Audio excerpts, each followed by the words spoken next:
যারা YouTube channel একটা খুলছেন, যারা আমার এই ভিডিওটা নতুনদের জন্য, যারা ইউটিউবে নতুন একটি চ্যানেল খুলছেন অথবা ১০-২০ টা বা ৫০ টা ভিডিও আপলোড করে ফেলছেন কিন্তু ভিউজ ডাউন। কেন ভিউজ ডাউন একবার চিন্তা করে দেখছেন?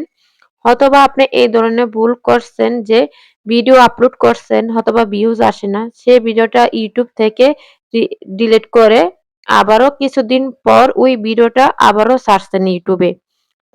তারপরও দেখতেছেন ওই ভিডিওটা আবারও ওই ২য় বার ছাড়ার কারণে আপনার ইউটিউব চ্যানেলটা আরো ডাউন করে দিছে। কারণ কি?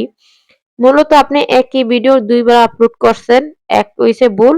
আর ২য় ভুল হইছে ভিডিও ইউটিউব থেকে ডাউনলোড করে সেটা না ইউটিউবের ভিডিও আপলোড করে সেই ভিডিও আবার ডিলিট করে দিছেন। এটা হইছে ২য় ভুল। মনে রাখবেন আপনি ভিডিওতে ভিউজ আসুক বা না আসুক, আপনি ভিডিও একবার আপলোড করছেন, সেই ভিডিও যেমন ডিলিট করতেও পারবেন না, আবার তেমনই একটা ভিডিও অনেক ভিউজ আসছে, সেই ভিডিওটা আবারও নতুন করে আপনি আপলোড করছেন ২য় বার। তেমনটাও করা যাবে না। যেটা ভিউজ পাইছে সেটা ভিউজই পাইছে। সেটা আবার নতুন করে আপলোড করা যাবে না। আবার আপনি যে ভিডিওটা অনেক মানুষের কাছে পৌঁছাইছে, ভিউজ আইছে, ভালো একটা ভিউজ এসে পড়েছে। সেই ভিডিওটা আবারও কয়দিন বা ২-১ মাস পর সেই ভিডিওটা আবারও আপলোড করা যাবে না। মানে মোট কথা যে ভিডিও একবার আপলোড করবেন সেটা কখনো ডিলিট করতে পারবেন না। আবার যে ভিডিও মানে ভাইরাল হইছে বা অনেক ভিউজ আসছে সেই ভিডিওটা ২য় বার আর আপলোড করতে পারবেন না। যদি এই কাজটি করে থাকেন তাহলে আপনাকে ভিউজ ডাউন প্রবলেমে পড়তে হবে। মানে আপনার চ্যানেলটাকে জিরো ভিউজ ভিতরে ফালিয়ে দিবে। এরকম ভাবে কাজ করলে আপনার চ্যানেলটাকে ইউটিউব ফিউজ করে দিবে। তাই এমন কনটেন্ট থেকে একটু হুঁশিয়ারি থাকেন। আর ইউটিউবে কাজ করতে আসছেন সবাই আমরা কম বেশ কষ্ট করি কিন্তু অন্যের কনটেন্ট বা নিজেরই কনটেন্ট ২ বার ৩ বার আপলোড করবেন না। কারণ আপনার ইউটিউব চ্যানেলটাকে ফিউজ করে দিবে। তো সুন্দর, সুন্দর কোয়ালিটিফুল ভিডিও আপলোড করেন। একবার ভাইরাল না হোক, একবারে ভিউজ না আসুক আরেকবার আসবে।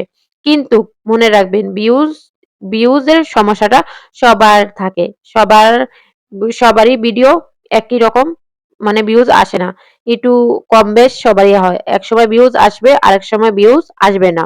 কিন্তু এ চিন্তা ভাবনা করে আপনি ইউটিউবে কাজ করবেন, এরকম চিন্তা ভাবনা নিয়ে ছাড়েন। মানে ইউটিউবে কাজ করতে গেলে আপনার ভিউজের চিন্তা করা যাবে না। আপনার একটা কথাই মাথায় রাখবেন, আপনি এখানে কাজ করতে আসছেন। আপনার ভিডিও আপলোড করা মালিক আপলোড করেন। আপনাদের আরেকটা টেকনিক শিখিয়ে দেই।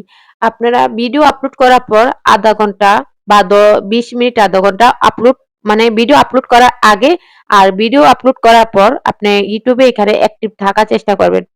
যখন ভিডিও আপলোড করবেন তখন ০.৫ ঘন্টার মতো আপলোড দিয়ে অন্যের ভিডিও দেখবেন, কমেন্ট করবেন। আর এর ভিতরে দেখবেন আপনার ভিডিওটা অনেক, অনেক মানুষের কাছে সাজেস্টে পাঠাইছে। এভাবে আপনার ইউটিউবের ভিউজ বাড়াইতে পারবেন। আর আপনি আরেকটা অনেকজনের নতুন বন্ধুরা আমরা বেশিরভাগ এই কাজটা করি। ভিডিও আপলোড করার পর যখন দেখছি পাবলিক হইছে আরেক সাইডে দিয়ে আমরা কি করি অফলাইনে চলে যাই। মানে এই যতক্ষণ পর্যন্ত আপনি অ্যাক্টিভ থাকবেন ততক্ষণ পর্যন্ত আপনার ভিডিও আপলোড করার পর অনেক ভিউজ অনেক মানুষের কাছে পৌঁছে দিবে। আর যখন আপনি অফলাইনে চলে যাবেন তখন আপনার ভিডিওটা ফিউজ করে রাখে। মানে কারোর কাছে সাজেস্টে পাঠায় না। তো আমার মতামত দেখে আপনারা ভিডিও আপলোড করার পর আপনারা আ অ্যাক্টিভ থাকার চেষ্টা করেন। আর আপনার ভিডিওটা অনেকজনের সাজেস্টে পাঠাইলেন। তো এই ভিডিওতে মূলত অনেক কিছু শিখতে পারলেন, অনেক কিছু জানতে পারলেন। যারা এখনো লাইক কমেন্ট করেন নাই, লাইক কমেন্ট করে আপনাদের মতামতটা জানাই দিবেন। আর ভালো লাগলে আমার চ্যানেলটাকে সাবস্ক্রাইব করবেন। কারণ এত গুরুত্বপূর্ণ টিপস আমি নিয়ে আসি। তো আজকের জন্য বিদায় নিতেছি। আর আপনাদের যদি ভালো লাগে আমার ভিডিওটা তাহলে শেয়ার করে পাশে থাকতে পারেন। কারণ অন্যদের বন্ধুদের জানিয়ে দেন।